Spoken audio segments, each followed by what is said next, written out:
Turn breakfast into a grab-and-go feast with these cheesy potato bakes packed with 4 premium cheeses. They're better than Starbucks.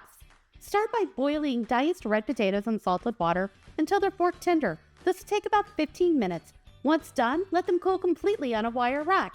While those cool, blend your eggs with cottage cheese, butter, seasonings until smooth. This secret combo makes them extra fluffy. Now for the star ingredients, the cheese. Mix your Gruyere, Monterey Jack, and white cheddar together. Each cheese adds its own magic.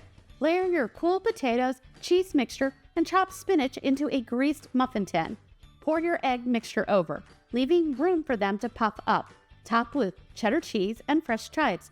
Bake at 325 degrees for 20 to 25 minutes until golden brown and puffy. Let them rest for 5 minutes before removing. Check out that perfectly fluffy interior loaded with potatoes and melty cheese. Meal prep like a pro. Make these tonight and enjoy gourmet breakfast all week long.